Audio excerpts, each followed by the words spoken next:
It's November 30th, 1939. Just 3 months after the outbreak of another world war. The Soviet Union has declared war on my home country of Finland. Within days, Soviet troops advanced across the nation, but they had no idea of the resistance they would run into. The negative 45-degree weather, negative 43 degrees centigrade, would be the least of the communist invaders' concerns when they found themselves in my sights. Because I am Simo Häyhä, the deadliest sniper in history. I am the White Death. Prior to the war's start, Germany and the Soviet Union had agreed to divide up Eastern Europe into spheres of influence, and Finland landing within the Soviets' reach. Stalin quickly made impossible demands of Finland, including that we cede large amounts of territory along the Finnish-Soviet border, supposedly for security reasons, such as the protection of Leningrad, which lay only 32 kilometers from the border. My nation flatly refused, and the Soviet Union quickly declared war. With 750,000 soldiers, 6,000 tanks, and over 3,000 aircraft, the Soviet military absolutely dwarfed our Finnish military, which was comprised of just 300,000 soldiers, mostly reservists and civil guardsmen, a few dozen tanks and 100 aircraft. Stalin ordered the invasion of Finland, giving no thought to the coming winter, as he assumed his armies would roll over us long before the worst weather set in. Just as Napoleon had underestimated the Russian winter over 100 years before, Stalin too severely underestimated winter weather and the impact it would have on his army. As the unseasonably cold winter of 1940 set in and slowed Stalin's beleaguered armies down in a frozen hell, our Finnish resistance moved in to halt the Soviet advance. Knowing we couldn't match the Soviets on one-on-one basis, we adopted motti, or what today would be called asymmetrical warfare tactics. We would routinely allow Soviet forces to push deep into our territory, leaving them overextended. Then we'd attack their supply lines while running lightning raids against the Soviet flank. Frozen in by the severe weather and plagued by terrible logistics, the Soviet war machine quickly ground to a halt. But the greatest of the terrors awaiting the Soviets in the winter woods was me. An unassuming 5-foot, 1.5 meter tall farmer named Simo Häyhä. I was born in a farming town near the Russian border, and I spent my entire life in the harsh Finnish countryside. As a child, I naturally took to shooting, becoming a prolific hunter and sharpening the marksmanship skills that would make me a legend one day. In 1925, I served a mandatory 1-year term in Finland's army, where I was introduced to an M28-30 rifle, replacing my Russian-made Musin Nagant M91. Honing my shooting skill even further, I was able to achieve a firing rate of 16 shots per minute at the range of 500 feet, 125 meters. Every single one on target. After years of service, I was honorably discharged with the rank of Upsilias Upsilev, or corporal. Years later, I joined the Finnish Civil Guard, and at the outbreak of hostilities in 1939, I was called into active service. I refused the M28-30 rifle the military provided me with though, pulling my trusty M91 out of storage instead. Immediately ordered to the defense of Pyhäjoki, me and my unit dug trenches and strung up barbed wire in preparation for the Soviet assault. That very same night, the Soviets attacked, but we were able to repel the assault. After several days of heavy fighting, we were ordered to withdraw, yet despite the retreat, we suffered relatively few casualties. My next engagement with the Soviets came outside of Pyhäjoki, with the Soviets once more suffering heavy losses.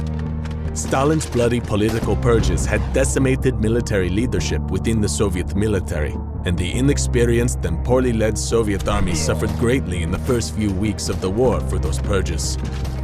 My extraordinary marksmanship did not go unnoticed by leadership, who soon made me a sniper. After an enemy sniper killed 3 platoon leaders and an NCO, my company commander, Lieutenant Juta Latnin, ordered me to knock that man out. I replied simply, "I'll do my best." I took off for the woods alone, dressed in thick winter gear and a body-length white hooded coat. Making note of the terrain, I identified a few possible positions that I would choose if I were a Russian sniper, and then selected a spot with good oversight of all of them. Digging into the thick snow in early morning, I lay perfectly still, letting the snow build up around me all day long, not moving for fear of giving my position away. My patience and endurance paid off when finally, towards dusk, I spotted a flicker on the horizon, the telltale glint of the setting sun's rays reflecting off another sniper scope. Moments later, the Russian sniper began to rise, likely returning back to his unit after a long day on alert. Without hesitation, I gently squeezed the trigger and placed a single 7.62 round straight through the enemy sniper's cheek, killing him instantly. My reputation began to spread amongst my fellow troops, and I would soon earn my nickname of the White Death amongst Russian troops. With our unit under fire by a skilled enemy sniper, my lieutenant once more reached out to me with a simple mission: find the sniper and kill him before he can kill more of our own. Just as before, I once again took off into the wilderness alone, carrying a day's worth of food and several pouches of ammunition. Having seen how a scope had given the Russian sniper away, I now refused to use one, and instead stuck only to my reliable M91's iron sights. It was with these iron sights that I spotted and eliminated the Russian sniper from 400 meters away. After that kill, my name spread amongst the Russians, and I became a priority one target. In the months that followed, Soviet forces responded to my attacks by calling in artillery bombardments, devastating dozens of acres of woodland to try to kill just one man. Yet for all their efforts, I was able to survive each bombardment, getting only a minor scratch when a shell landed near my position and tore the back off my greatcoat. In turn, I continued my methodical assassination of Soviet targets undeterred, once knocking out the sniper protecting a forward artillery observer. The observer quickly called in fire support, and over 50 rounds rained down harmlessly around me. But skill with a gun is only one part of becoming a deadly sniper. I would often have to stay in my firing position for hours, sometimes even an entire day. And it's that resilience in the midst of our brutal Finnish winter that made me the stuff of legend. In order not to give away my firing position, I very slowly and carefully moistened the snow around me so it would freeze, preventing puffs of snow from flying up when I fired.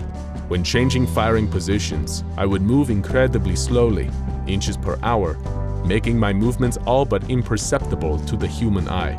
In order to prevent steam from my breath from giving me away, I would hold mouthfuls of snow in my mouth, taking slow, deep breaths and letting my breath cool as it left my lungs.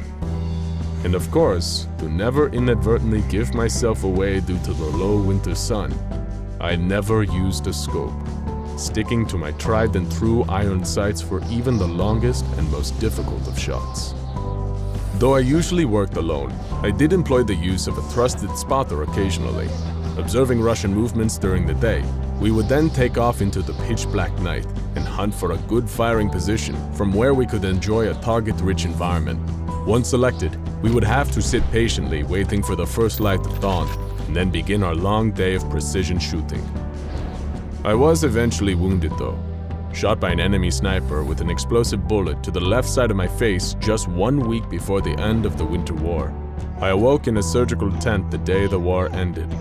The bullet left me with a fractured jaw and a lifelong deformity, but I quickly recovered the ability to speak, and more importantly, shoot.